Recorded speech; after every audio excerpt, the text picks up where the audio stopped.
work, immense input, and in hundreds of processes to bring out a book, an ultimate output.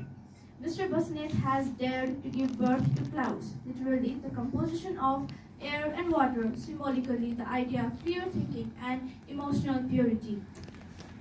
Well, this clouds is comprised of 55 poems, 55 different varieties of arts, each arranged in a chronological order. The poems here are philosophical, descriptive, while some contain a generous amount of irony touch that knocks the human conscience and morality. As our very own Professor Bhattrai has said in the book, these are the poems of a young man, not love poems befitting his tender age, but poems with sparks of philosophical protest and abstractions. The readers can find here the poems of self-love, self-actualization, but not about the romance between two people. Talking about the poems, first thing I noticed is that he has his poems arranged here in a chronological order, from which one can notice his growth and improvement, comparing his first and last poems, namely the joke and sorrow respectively. Also, since the verse expresses her feelings, the readers can also guess what was going on around the poet during the time. For example, we can assume while the poet wrote the poem Rain Part 1 and 2, it was raining then. Mr. Basnet has left some of his poems incomplete. I assume that was done intentionally, and left his readers to decide the climax of the poem. It is very clever of him to do so as a literature enthusiast. The other thing to must mention here is the wide range of complex words. To be honest, I found it very difficult to understand some of his poems, and I had to consult Dr. Google for the meanings. Being the admirer of Robert Frost, I would like to recommend him to read his poems, of course.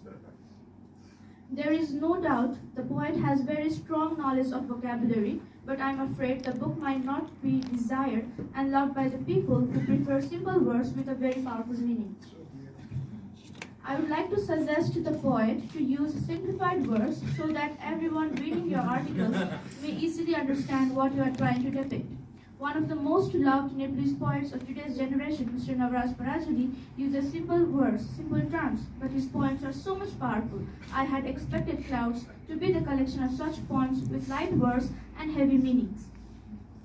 Besides that, the poems are very interesting, very meaningful, very satirical.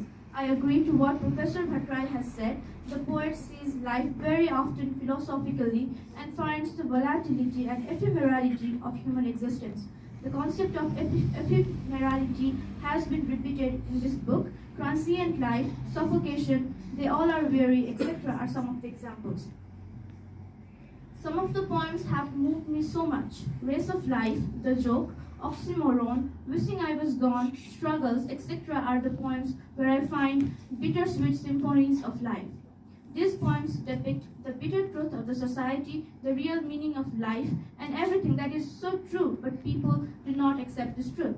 These poems, maybe because they touched me, I found them written with so much brilliance and perfection. Since the poet has dedicated this book to the Mother Nature for her inspirations, one can assume how much nature lover the poet is. One can easily say how much the poet loves originality. The poem A Visit to Rara and Spider justifies how much the poet loves the beautiful creation of the Mother Nature. Also, the poet is found rejoicing in his world of fantasy, in his own realm where everything is so surreal.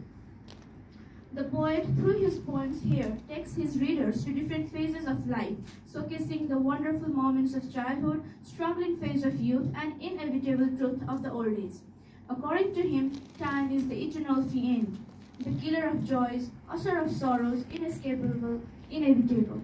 The poet also suggests that life is a journey, the journey that you choose to go on. Success is the result of your hardships.